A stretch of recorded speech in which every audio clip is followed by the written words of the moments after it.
Hello and welcome back to Mama Yaya Soy.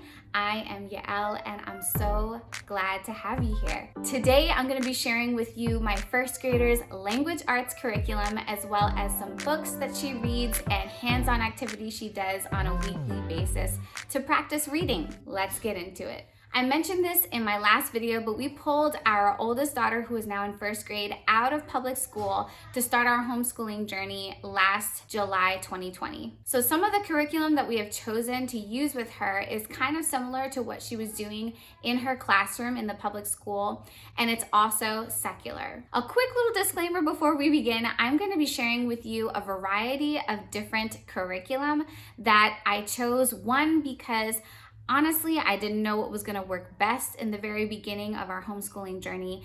And two, I saw strengths in each of them when it comes to different skills in reading. And so I don't want you to watch this and think, oh, I got to buy all these different curriculum for my child. But I want to point out the different strengths in each of them that I'm seeing are really contributing to her growth in language arts and reading. So in terms of reading skills, this is specifically what I'm talking about. Decoding, which is the ability to recognize and understand different phonemes or sounds like a and b, and phonological awareness, which is being able to recognize different patterns of speech and sound like rhymes and syllables. Then there's fluency, and that has to do with a child's ability to recognize things like sight words and be able to blend different sounds together in a fluent manner. Third is vocabulary, and that is building up the child's ability to identify and understand unfamiliar words within the context of a specific text. And lastly is their ability to comprehend something that has been read to them or something that they have read. When it comes to decoding and fluency, these are the texts that I really feel like have been helping her to grow. And they are Teach Your Child to Read in 100 Easy Lessons and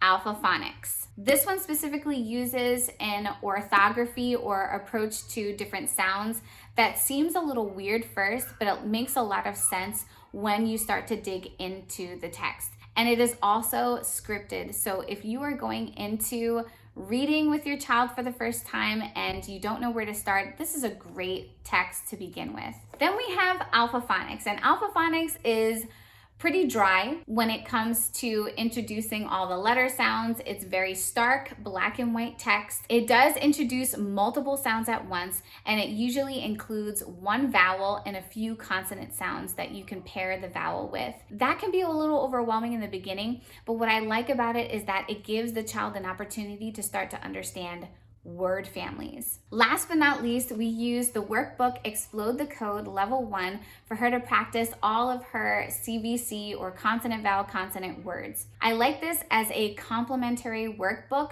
to those other texts because it will isolate the different vowel sounds, and so she's practicing the consonant vowel consonant combinations and also emphasizing, again, things like word families. The next couple of texts are ones that we use to practice grammar and parts of speech, as well as reading comprehension and vocabulary. We use first language lessons for the well-trained mind in order to practice grammar and parts of speech like nouns, pronouns, adjectives, verbs, all that fun stuff. And then we use Harcourt trophies, and it comes in a set like this.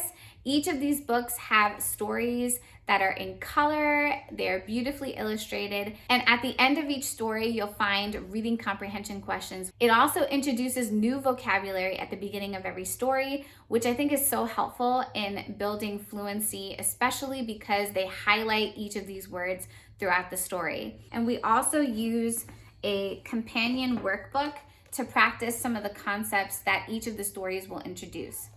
And then now I just want to show you some of the books that she reads on a weekly basis. I will say, hands down, my favorite books for her to practice reading are definitely Bob books. They are engaging, they're fun, and they're not intimidating at all. And I love the way The text is not a formal, like typed out text, but it very much looks like it's been handwritten. And then these books are a little bit more of a challenge for her. This is First Little Readers E level. What I like about it is that it will do like patterns of sentences that are similar on different pages. So if you see here, it says Gabby loves to play. Whatever is on this spread is related to that.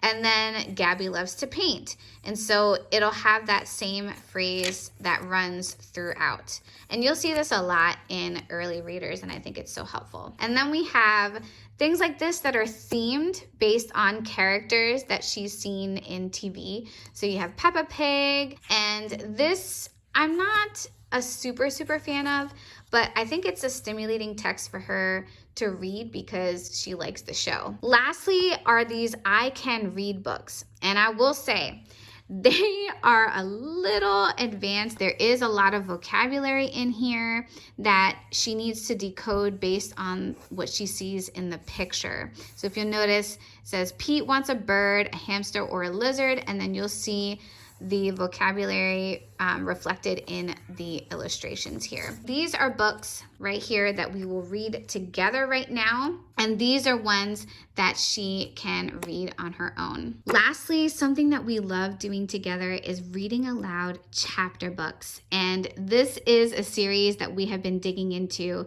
since last fall. It's the Secret Zoo series, and I highly recommend it. It's fast-paced, it's interesting, there's so much action going on. It's just a fabulous series. Sometimes we will come across words that are not familiar to my daughter, but I think it's such a great thing to just kind of keep reading, and when she asks questions about specific words, I'll stop and I'll explain it to her, or we'll read back the sentence and try to determine what it might mean in the context of the story. And so that's great vocabulary work right there. So now I'm going to show you some of the hands-on activities that we will do in order for my daughter to practice all of the skills that she's acquiring in these curriculum. This is a poster of all the different sounds that are introduced in Teach Your Child to Read in 100 Easy Lessons.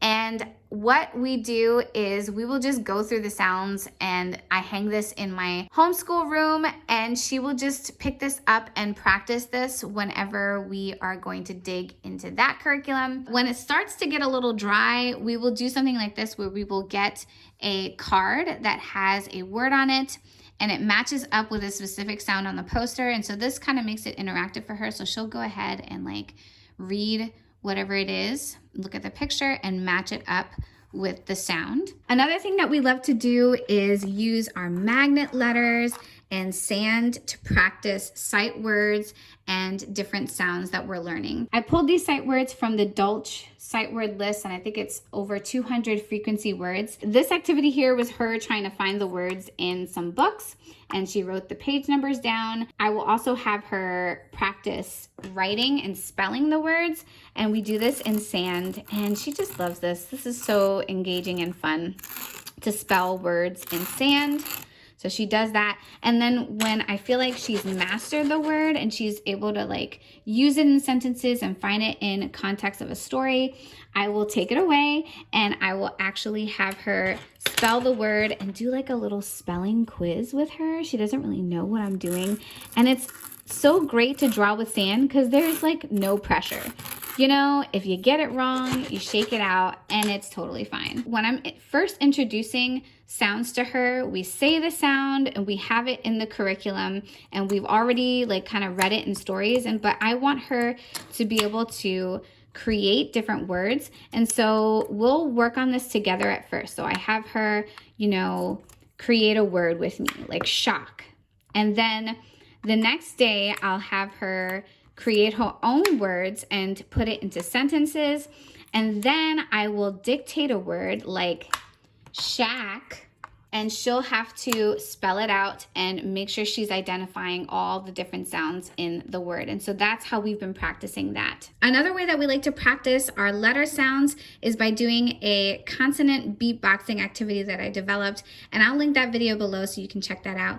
But essentially it's a pattern of 4 different consonants and it flows pretty rhythmically, so it sounds like the child is beatboxing. For instance, b, t, k, t, w, s, k, s. Another way that we like to practice high frequency words like colors is through this activity that I created, and I printed out, put it in this sheet protector, added some Velcro to this as well as the actual colors here. And so what she'll do is she'll take a color card, look for the appropriate word, and match it up. Thank you once again for joining me today. I hope that you found this video helpful. Take care, be blessed, and I'll see you in the next one.